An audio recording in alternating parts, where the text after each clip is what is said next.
Okay, now we are moved to the next expert presentation section. In this part, we will have the expert from Indonesia and Vietnam. Yeah.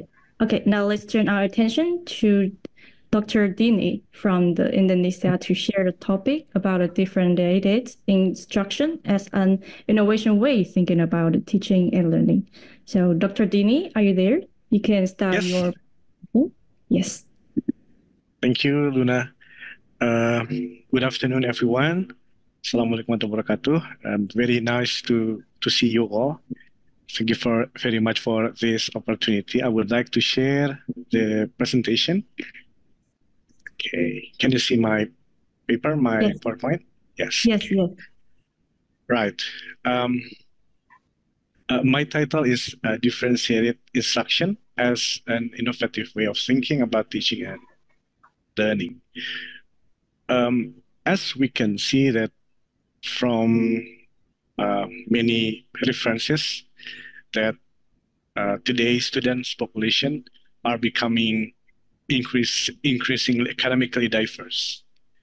The inclusion of students with disabilities, students with language backgrounds other than English, students with imposing emotional difficulties, and noteworthy number of gifted students reflect these growing diversities.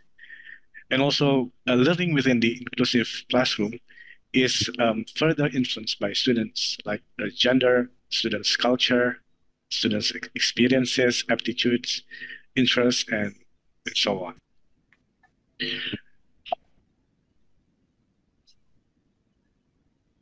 So, differentiated instruction as a philosophy of teaching that is based on that students learn best when their teachers accommodate the differences in their readiness levels, their interests and learning profiles. Chief objective of differentiated instruction is to take a full advantage of every student's ability to learn. So differentiation is not just an instructional strategy, nor is it a recipe for teaching. Rather, it is an innovative way of thinking about teaching and learning. So in this perspective, as a teacher, we should accept and build in the classroom on the basis that learners are all essentially different. And there is a support that the view that curriculum should be designed to engage students. It should have the ability to connect to their lives and positively influence their levels of motivation. Ladies and gentlemen, um, from the picture here, we can see as a teacher uh, who instruct, who perform differentiated instruction, the teaching and learning should improve learning outcomes and should increase engagement between teachers and students and should inspire love of learning. So the students like learning, the students love learning. The classroom should be happy, of course. And of course, student increase self-awareness, the importance of study, so importance of learning, and also help students learn more efficiently and with deeper understanding.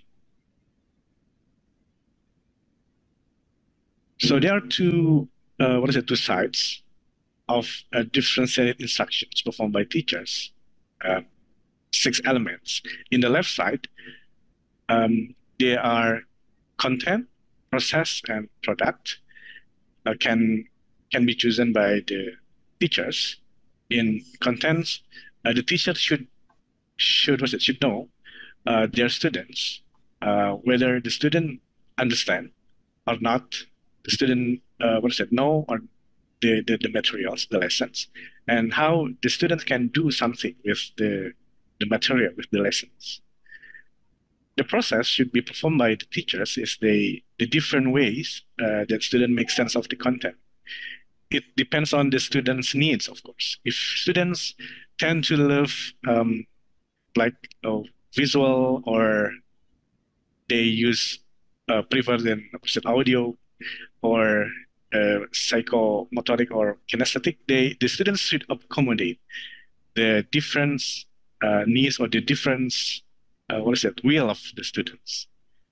And the product here is the assessment, the artifacts that students create to show what they know and to show what do not know. The teachers can see the achievement of the learning by observing the product or by seeing or examining the product. This is the level of the teachers, and there's other sides. The students itself or himself, the teacher should consider the readiness, students' readiness, student interests, and also students' learning preferences. So 6 elements of differentiated instruction should be comprehended by the teachers. So in the classroom, all students can be accommodated based on their readiness, based on their interests, and based on their learning preferences.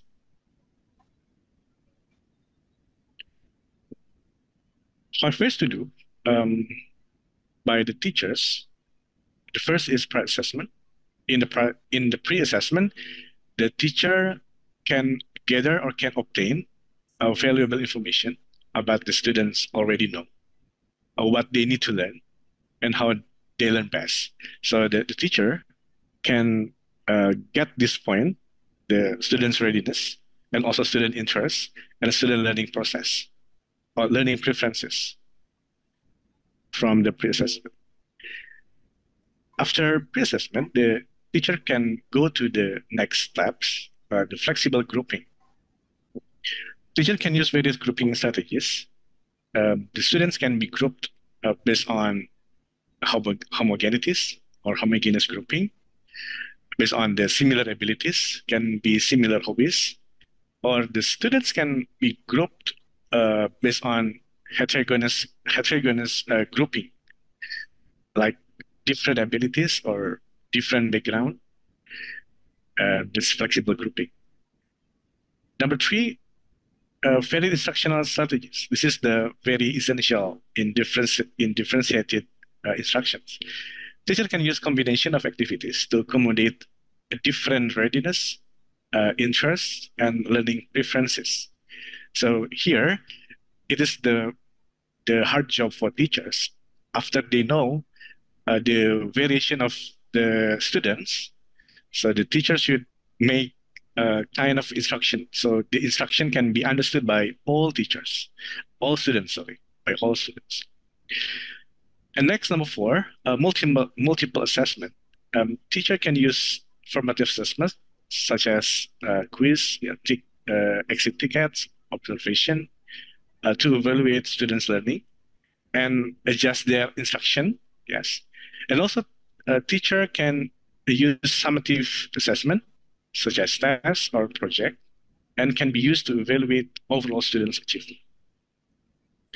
And the last, students' choice. Teacher can provide choices in the types of activities or projects students complete, the topic they study, or the method they use to demonstrate their learning. Providing choice can also help students to develop independence and self-directions. In terms of students' choice, we call it students' agency. This is in Indonesia, it is promoted again and again to teachers and also to the principals. The teachers should appreciate and promote students' voice. Student should be heard. All opinion, all suggestions of students should be heard by the teachers. That's students' voice. A student's choice means that there is no one option for the students. So the teachers can give many options to choose. And even if the students do not want to choose the teacher's options, the students can can pick or can use their voice to give their own opinion, and the teacher can accommodate it. And the last, students of ownership. Here, The paradigm means here if the students' choice, students' voice are accommodated by the teachers, the students are hoped to follow or to apply their commitment. This quality paradigm, when it is applied by the teacher, so the teacher is encouraged to invite students' willpower. So what we call as independent learner can be established when the teacher promote this kind of students' agency. This part is also should be embedded in the uh, differentiated instructions. We call reflection in teaching. In reflection of teaching, when the teachers usually reflect after they teach, teachers can have much a better understanding of their strengths and weaknesses. So it will relate to professional growth. Today, Indonesian government insists teachers from kindergarten until senior high schools and vocational high school to learn. The government provide the platform, and the teacher should use that platform to do the professional growth. The second, improving teaching methodologies from the reflection. Teacher can observe, can also examine whether the teaching method can be applied in the classroom effectively or not. So it's what we can say as the continuous improvement in teaching methodologies. Next, by doing reflection in teaching, it hopes that teachers understand the students. Reflecting on teaching helps teachers understand how their students best learn. And next, self-awareness and self-improvement. Reflection help teachers identify strengths and weaknesses. And the last, of course, how to make students get the insight after they learn. So creating meaningful learning experiences. So this is important part when the students learn many topics, learn many competence, how the teacher can relate between the lesson they learn in the classroom can be meaningful, can be contextualized, can be applied in the real life situation. I think that's all, Luna. Thank you very much.